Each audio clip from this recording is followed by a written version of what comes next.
So this is a handover for the Autosleeper Nuevo models. We'll begin on the outside of the van. Towards the centre middle, you've got a selection of equipment. We'll start off with the gas system. This has an onboard gas low tank. When you're wanting to refill, remove the outside cap, a little bit like a fuel pump, you have a trigger assembly, you squeeze in, and that will allow the van to be filled with gas. To turn the gas on, underneath the vehicle you'll see a large black box. At the bottom of that black box there is a plastic clip. Undo that clip and the front of the box comes free. Inside there you'll see a brass ring. Turn it anti-clockwise to open the valve. Turn it all the way till it comes to its end stop and then turn it back a fraction. Then you can return the cover. The only time you're likely to be required to close that off will be if you're shutting the vehicle down totally for winter months, or if you're going onto a ferry. The ferry operator may want you to disconnect your gas at source. If the gas has been disconnected at source, the regulator, which is now being pointed to now, is a drive safe regulator. It has a reset button which is round the other side of the vehicle, but you'll feel it quite simply press that in for a count of 3 and then release, and that is the gas regulator reset. That regulator will only need to be reset if you switch the gas off completely, or if the vehicle has been involved in a collision, because that's a safety cutout valve that senses any vibration from an impact. To lock everything back in place, just push that back plastic clip firmly home. Return to the outside of the vehicle, and next along you have an external 12-volt socket and an external coaxial, also an external satellite. So these feeds can be fed into the van and enable you to use site connections instead of using the aerial on board. Alongside, the option of using a submersible pump to fill the onboard freshwater tank. On the opposite side there is a standard freshwater filler cap. Exhaust vent for the heating system.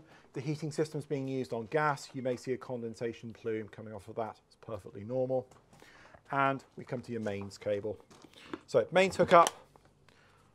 Connect to the side of the van first of all by pushing the flap in nice and firmly, and then connect to your power supply in that order. When you want to disconnect, switch off your power supply at the wall and then push down on the blue tag and pull the whole exterior unit out. Fold that over nice and firmly. So your toilet cassette typically comes with a Thetford key to gain access to it. Press both studs in at the same time.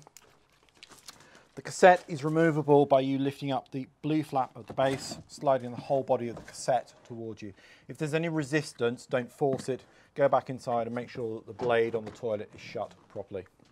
On a campsite, you'll have collection points for these to go into. So remove the blue cap altogether, tip up over the receiving unit, press the blue button in at the top, and that should allow your waste mix to come out at the bottom. Before you load it back in, you use chemicals up to a cupful or a sachet, all mixed in through there and diluted with about 2 litres of water to give you a little cocktail to break down the waste for the next run around. Slide the whole unit back in nice and firmly. Should hear a clunk as it locks back in, indicating that it's safe. And then lock up your door afterwards. So low down on the skirts of the van, typically on the driver's side, you have a blue, and then towards the rear of the vehicle, grey water outlets for winter storage or for draining the waste before you depart on a longer journey. Open up the main tap and allow the water to discharge out. So with bike racks that are fitted onto the rear, fold the deck down and make sure that it's secure to the base of the frame. Each bike will have its own individual arm. So this is a 4-bike rack. We're actually holding it down bike rack rail number 2. You'll want to put the bar to a vertical position to give you the maximum clearance for securing your bikes. Like so. And then it's a 3-point anchor system. So the crossbar or seat post, you can swivel these around if you need to, can go through there and then secure it back in nice and tightly. And then for the rails, again, these can be slid backwards and forwards according to the size of the bike, and then secure the wheel hubs through accordingly. If you're carrying a full complement of bikes, I've actually found that it's useful if you have the bikes in opposing directions, and then that way the pedal boxes don't tend to collide. When you don't want to use the bike rack anymore, fold the bottom deck right the way up. Sometimes you can put a little strap or a bungee just to stop the rail coming forward, but if you're clever, what you can do is actually reposition the rail just slightly and then draw this around and then use that one then to secure the rail back into position, and that just stops the whole bike rack from falling forward. So on this auto sleeper you have vents for the fridge. These come with winter covers. Now I use my winter covers to stop the muck and debris from getting into the back of the fridge when the vehicle is in storage. Up here in this climate, it's beneficial to leave the winter covers in position. Perhaps if you're traveling because of the wind chill factor, especially through the winter months, sometimes even through the summer as well, it stops the fridge from potentially warming back up. Also, if you're stationary, it's allowing heat to be actually retained into the back of the fridge so that the cooling process can continue. Generally speaking though, once you get above probably around about 5 or 6 degrees as an average mean temperature, then you take the covers off and it allows the entire appliance to actually breathe, whether it's on 12-volt mains or gas. So I've already mentioned that you've got an inlet for using a submersible pump on the outside. Generally, the majority of owners will use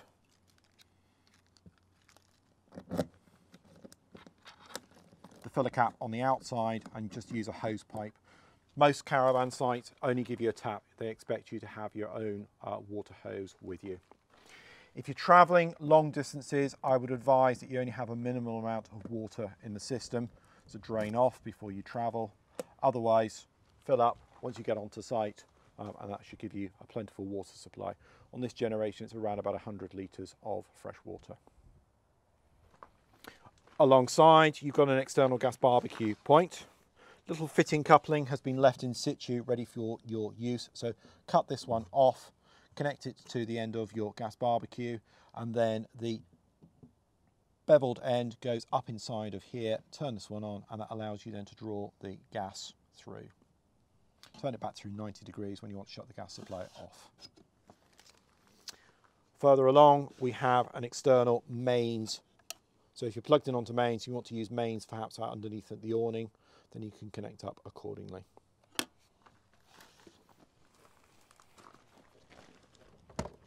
Access lockers, there are two. One here at the top for you to load into, and this can be accessed from underneath the side wood facing bed. And then there is a lower locker which is externally mounted that allows you to use things like leveling wedges, mains hookups, cables. It's only a small shallow locker, but it's very useful for that purpose. Fuel filler cap. Ignition key to access the filler. Hang the filler cap onto the hook at the bottom if you wish. All right, to allow you to fill up with diesel. This has also got an AdBlue system on it. Typically the AdBlue is added around service intervals. If you are using the vehicle a lot though, you may find that you have to top it up yourself. There's an indicator that will come on the dashboard to tell you if AdBlue is required.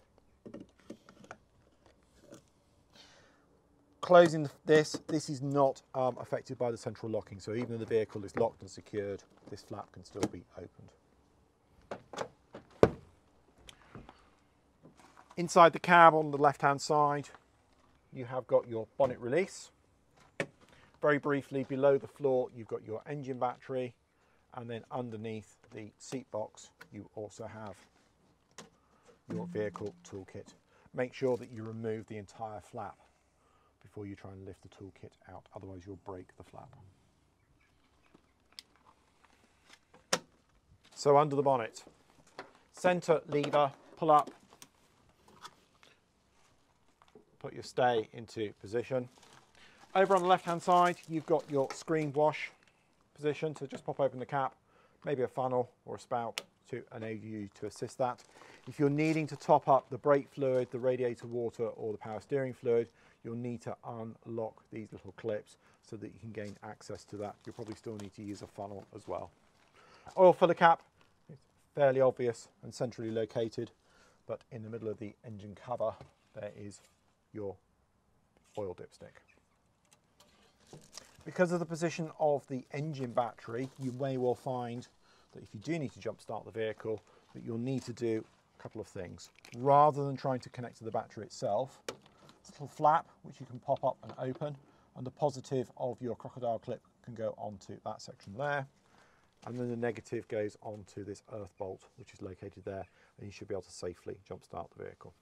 So water sleepers are fitted with an awning, but the T of the pole up inside to the slot, stand back slightly and then roll the awning out accordingly. Get it out to a distance where you can reach the inside of the pelmet. Typically it's about 2/3 of the way out, and pause with the winding mechanism.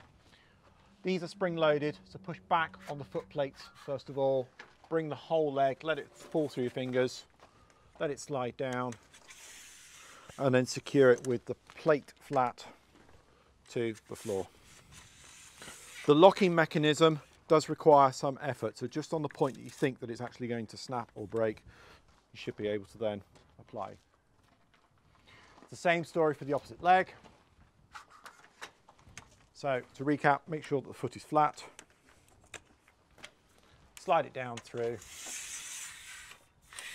and then lock off your leg like so. Continue winding the awning out, walking the legs out at the same time. Total distance or range on these is around about 2.5 meters. They are designed as sunshades. In wet or windy conditions, we would always advise you put them away because the airflow wants to get up underneath it and try and lift it. Heavy rainfall can actually damage the awning as well.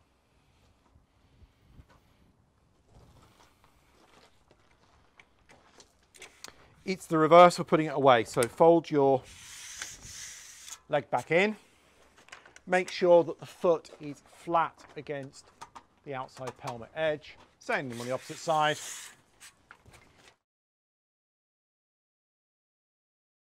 And then to wind it back in, just basically draw the whole awning back in like so.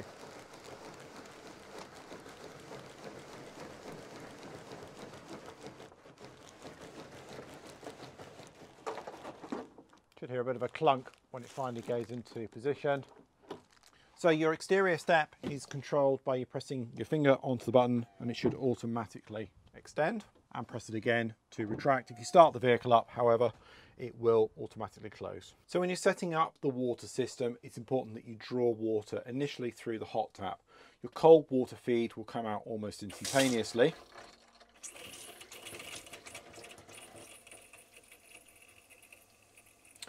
However, on the hot water supply, you may have to wait a couple of minutes for it to purge through the water heater itself. Eventually you'll end up with an even flow coming out of your kitchen tap. Repeat the process with the vanity unit and with the shower. Even if you have no intention of using it, it just ensures that there aren't any airlocks in the system. We preheated this tank earlier, so you can see the steam rising up off of the flow as we speak. You have a swivel bowl toilet fitted on this model, so it's designed to move the bowl around. Towards the front, you have a lever you pull forward, and that enables a wastegate to open up into the base, so you let your waste go straight through. To flush water comes from an onboard freshwater reservoir, your main tank.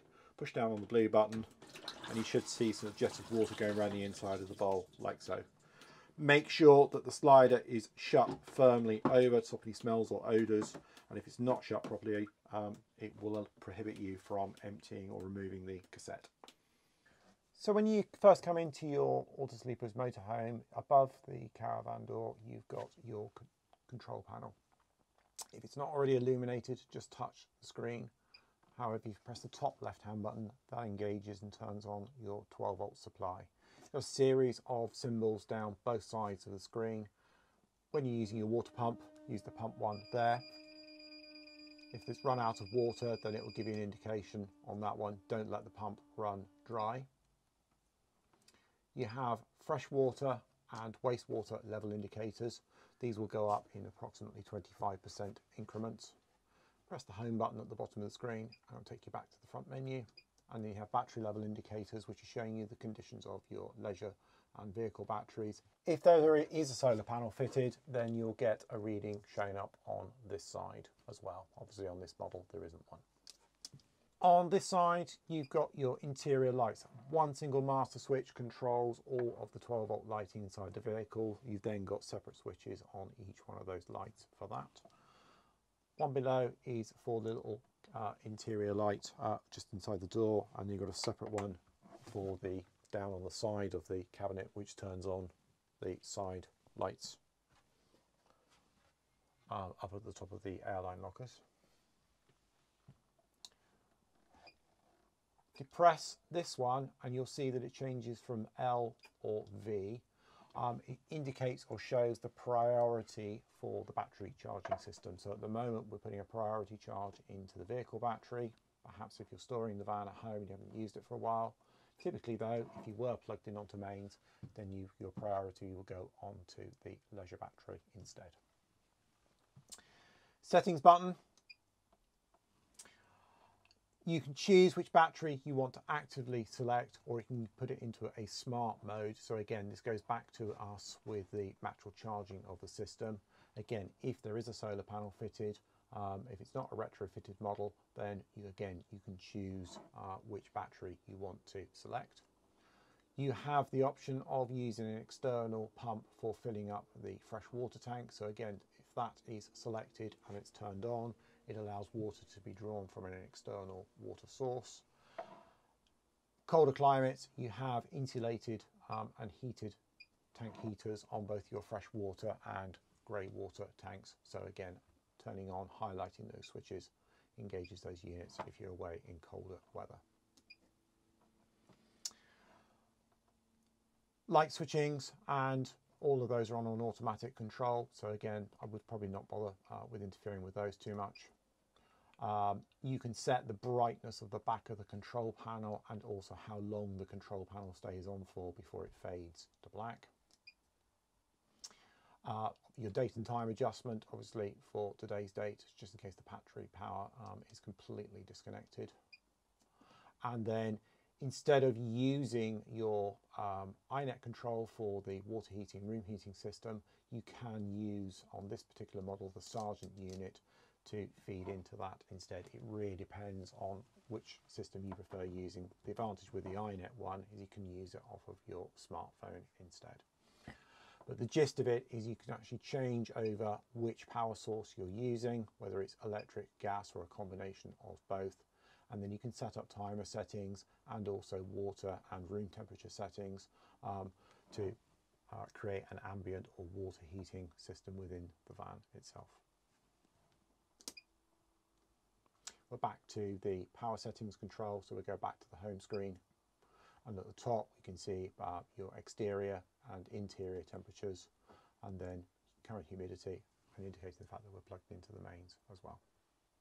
So when you want to set up and use the water heating or the room heating system, you do need to make sure that this control panel is on first and that this light is blue, otherwise it throws up error codes onto the black control. Vice versa, when you go to turn it off, switch off on this one first of all, and then switch off on the control panel. Press and hold in for a couple of seconds, and you should see a series of symbols come up along the top and bottom of the screen. We'll go through them in a fairly sequential order. We'll start off with the room gauge inside of the vehicle. Press in on the button and you'll see a choice of either heater, or if you swivel the dial, the air conditioning system. Start with the heater one first of all. Press on that one. It goes from an off up to a centigrade reading all the way through to a maximum of 30 degrees centigrade. When it's trying to heat the room up, select on that. You will see that the flame symbol up in the top left hand side will start to flash, indicating that it's trying to draw the heat up. Once it goes to a more stable logo, then you'll see that it comes and stays as it is at the moment. To turn it off, Go back to the off position, select, and you'll see that the flame symbol goes out. This has come up now because we've got it set on to the gas mode.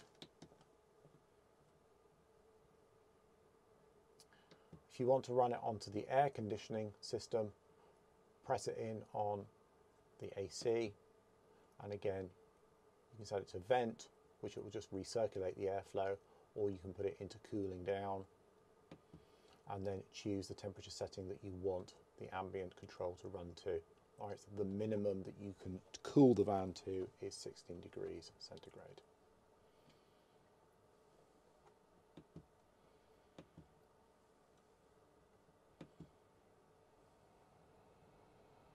It will also has a warm heat element in it as well, so again you can select it so that it actually increases the heat, but it's more efficient to use the combi boiler than the air conditioning unit.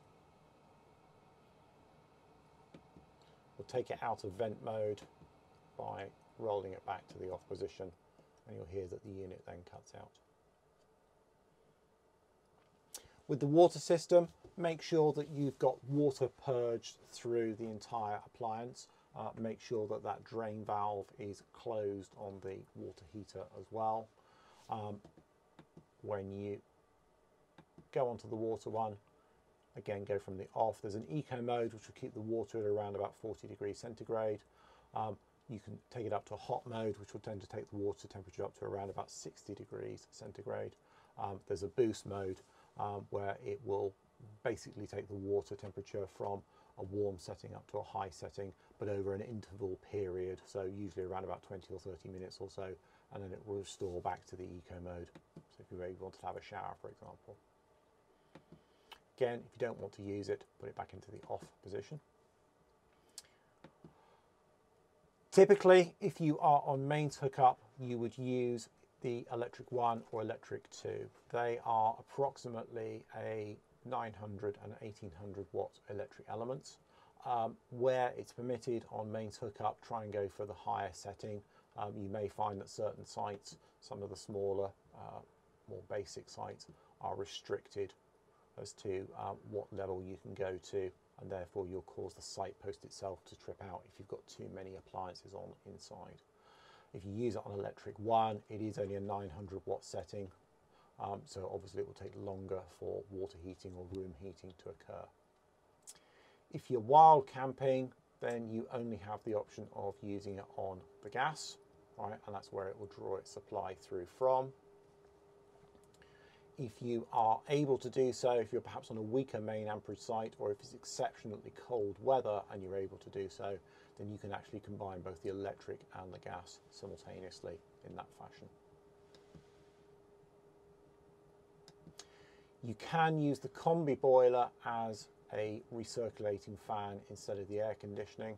So when we go into the fan position, you can put it into event mode and you can increase or decrease the speed on the combi boiler fan. So it's just basically turning over the airflow inside. If you've already got it on the heat mode, then it will do that for you anyway. So just make sure it's pushed back to the off mode. All of this can be done via a timer control. The timer control on the Truma system is just a straightforward on-off function. So it will turn on the water heating or the room heating system, whichever one of these settings you've set up, say for example 8 o'clock, and turn it off at 4 o'clock in the afternoon. If you want a more complex water heating arrangement, then use the one on the auto sleeper control panel.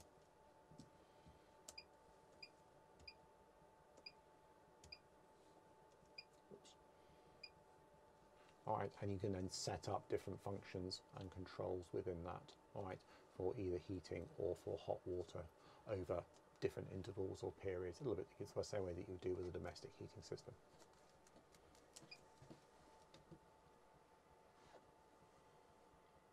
This little symbol down here is just for the lighting, and it's on a dimmable LED for the lighting around the air conditioning unit, maximum of 5, down to a position of 1 for a lower ambient, and then obviously back to off. If you're going to be using this timer, you will need to set up the timer control or the date and time control, sorry, not date, time control, the time control on the unit. So we'll set it up to the time that it is now, and then it can work from that. Settings is just purely and simply for the offset outside, so you can regulate that if the temperature goes below a certain threshold on an external monitor, then the heating will cut in. It's also for changing the language and brightness of the control panel as well. Press return on that one and it brings you back to your control. To change it over to the app mode,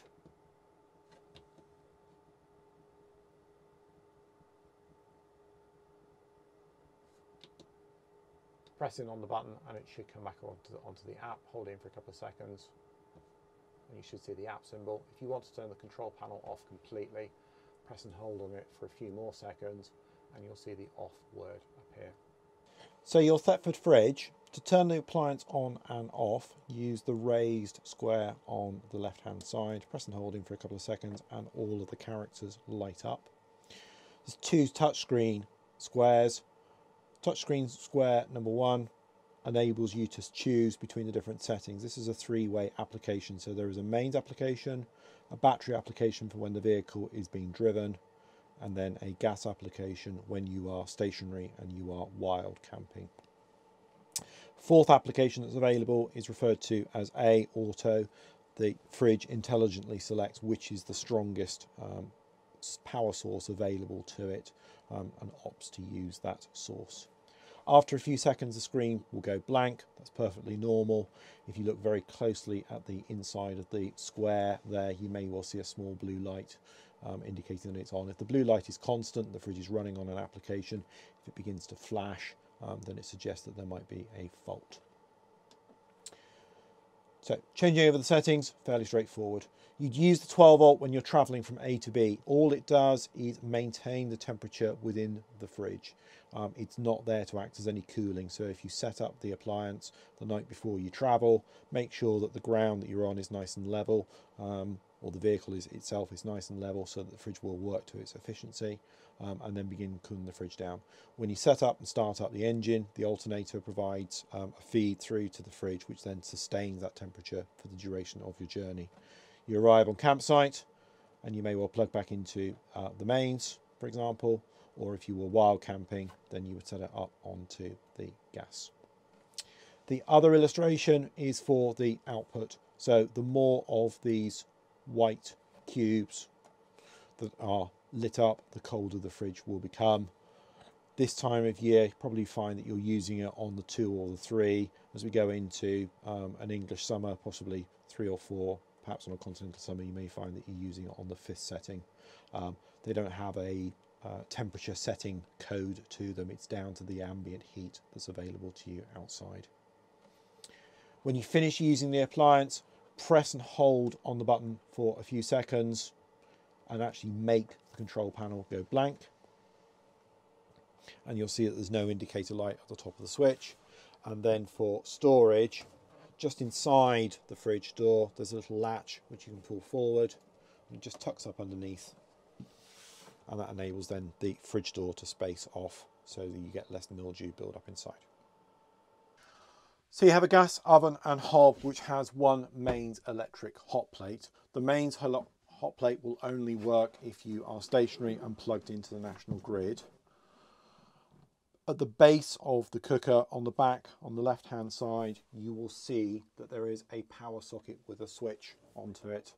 That is the mains power supply to that hob unit. I have known customers in the past, they've put plates or pots in and they've knocked the switch off and then wondered why the electric elements are not working.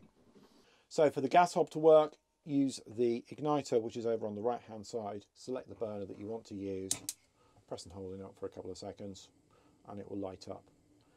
If you've recently refilled the gas system, then you might benefit from burning some gas off on the hob. On the subject of the onboard gas tank, never let it run empty. Once you get down to about a quarter of a tank, we'll show you where the tank indicator is later on when we're in the cab. then I would recommend that you go and get the gas system refilled. If you let them run out, it causes more problems trying to recommission the system. So that's all the gas hob side of things. Oh, one last thing to quickly show you. There's an isolator on these lids, so if this comes forward, it will cause the gas flow to cut off. You need to make sure that the lid is right back to allow the gas flow to come through in the opposite way. For the electric hob, it's just a matter of just turning the dial through, and as long as you plugged into mains, you will notice that the hot plate starts to warm up. Grill and oven. The grill, left-hand knob, and again, hold it in for a few seconds and you should see a nice crisp blue flame come through there.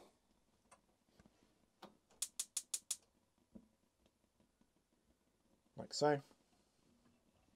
And then for the hob, for the oven I should say, again, turn that one around. There are temperature settings on the oven rather than flame settings. So underneath your seat box you have the frost valve for the water heating, room heating system. At the moment we've got it set up so that the water flow can draw through the unit. So you'll see that there is a blue tap which is in line with the water feed running through the system. So that's going to allow the water, so you'd purge the water through the taps so that you've got a constant flow of water coming out of your hot taps before you start using the water heater.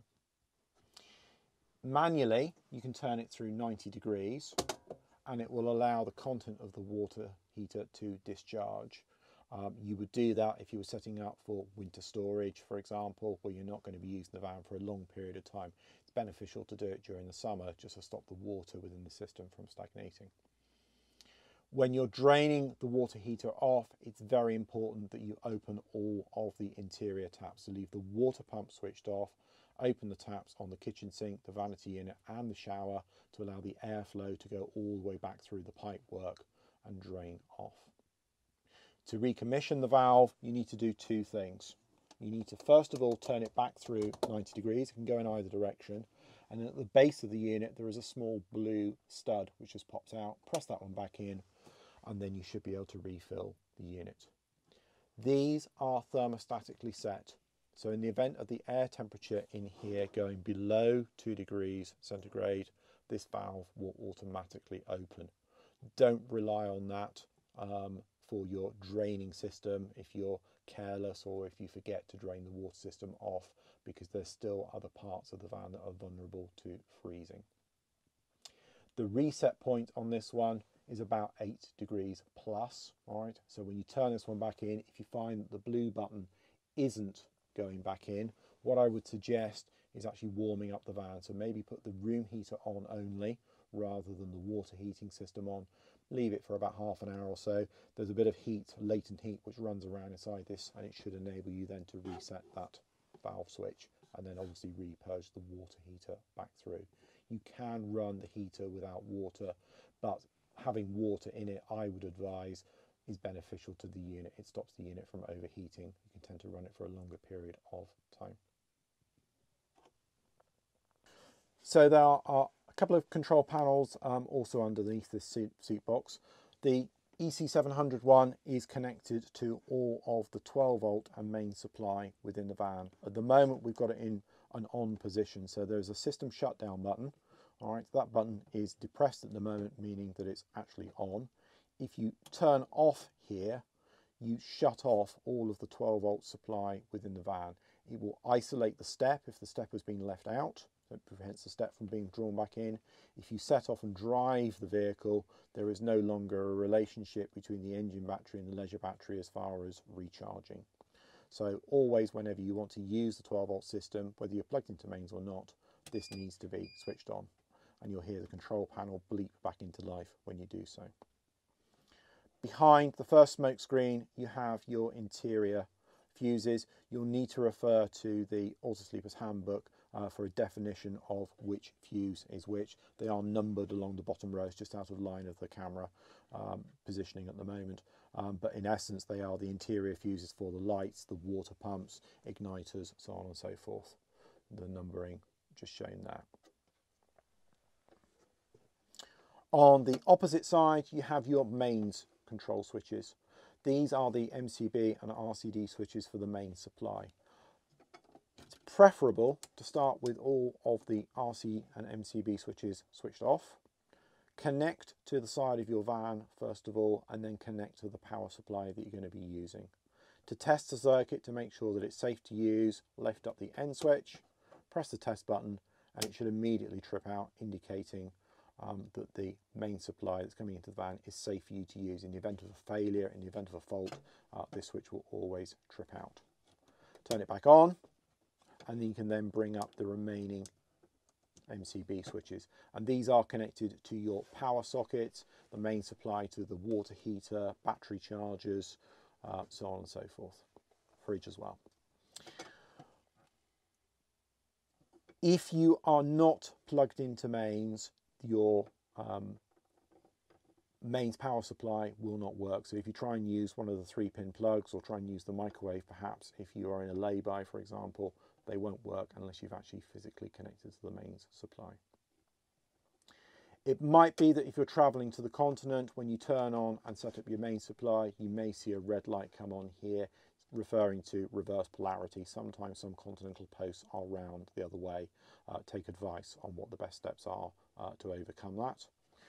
Green light on indicates that the battery charger is on, so that will work all the time to try and replenish the battery supply whilst you're consuming it.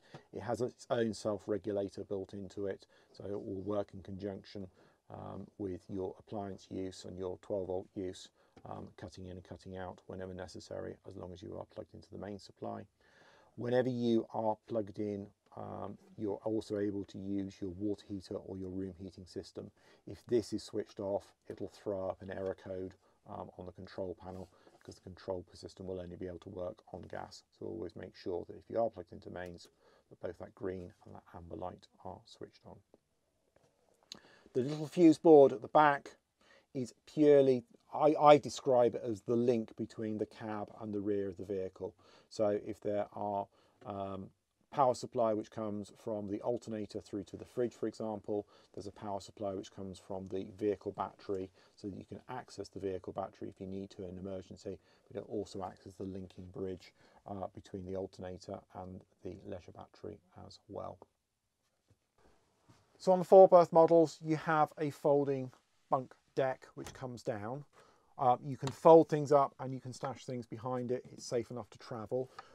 My preference though with the 4-berth though is that you bring both mattresses into position and then use the cargo net, and that then gives you additional storage up into the front. There are 12-volt strip lights which are usable on either side, and they can be turned on from the control panel at the front, as well as obviously on their own individual switches. Make sure whenever you're traveling, especially if you've got children, that you do with your departure checks, that you make sure that all of your roof lights and windows are securely closed. If they open whilst the vehicle's in transit, then it can lead to a weakening of the joints and cause them to break off. So moving into the cab of the vehicle, it's fairly straightforward and classical controls, but you've got your exterior lights, side lights and main beam on the top left hand stalk. Lower down you've got your limiter and cruise control, which can be set up accordingly using the plus and minus controls to regulate that speed output, and then your wiper controls are over onto the right hand side stalk, and obviously pull back for your screen wash if that's what's required. Just ahead of that, you've also got a front fog light and also your headlamp beam adjustment down onto this side as well. On the driver's door, you've got electric windows, central locking control, and also your adjustment for your electric mirrors to turn the toggle in the direction of the mirror that you want to adjust. And you should find that when you move the joystick, it adjusts the mirror accordingly. Blind spot mirrors can be adjusted as well to give you best line of vision. I mentioned earlier in the handover that you've got an onboard gas tank. The gas tank level indicator is down here. It only illuminates when the engine is running, all right? It's over towards the full mark at the moment, obviously, as you consume your gas, so it will gradually deplete. But as I say, my recommendation is always that you keep it to around about a quarter of a tank rather than letting it run out completely.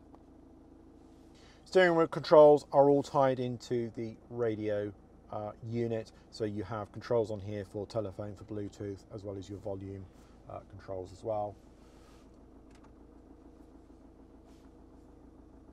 When you first turn on the unit, you'll see your radio controls come up, but you have the option of using a navigation system on here as well. We'll leave it in this mode so that you can follow through and set up your navigation controls and learn about the system when you are ready. And you can also set up your Bluetooth controls to tie into your phone as well. Ventilation controls fairly straightforward. So you've got the speed of the fan at the base, and then temperature control at the top, your directional and interior and exterior recirculation points as well, and then a central air conditioning button also. Heated mirrors for the side mirrors, that comes on from there. Another central locking button that you can control from here, and then your hazard light switch into the middle. ASR is a form of traction control. If you accelerate hard on the loose surface that we're on at the moment, it basically automatically gives you engine braking to stop the wheels from slipping. However, I would advise that if you were perhaps driving on wet grass or maybe in icy conditions, you might want to turn it off, and you'll see a symbol come up and it will say ASR disconnected on the head unit. And that will then give you a better balance of throttle to wheel control when you're driving in more slippery conditions. Reverse on this one, up on the collar and over for reverse, and that will engage your high-level reversing camera. You can see the images shown there of the vehicle behind. As soon as you go into a forward gear, it automatically cuts out and switches off. There's a sufficient reflective surface that you should be able to see through the back window. The handbrakes on these, you do need to make sure when you set off that they are fully depressed. All right, all the way down. You have to kind of sort of reach into it. If you leave it on the first latch, you will get a buzzer or a warning bleep in the cab telling you that there's a problem. And obviously you risk burning out your brakes. For the seat, on both driver and passenger seat, you have the ability to swivel. So there is a red paddle at the front of the seat. If you push down on it, you should be able to swivel the seat accordingly. With the handbrake side, I would suggest that you make sure that the seat is pulled forward to the maximum position so it doesn't foul. All right, it should go around nice and easily. On driver and passenger seat, you have the ability to adjust the height of the swab. So pull up on the lever and it will raise or decrease the seat. You do need to put your weight into it to get it to go down. And then you have a classic backrest adjustment and also a lumbar support adjustment on there. On the inside edges of the seats for the armrests, they've also got bezels on them as well, so you can adjust the height also. So that concludes the handover for your Autosleepers new Evo. We're always on the end of the phone. You can always send us an email if you've got any questions, but I sincerely hope that the van's going to give you lots of miles and lots of smiles.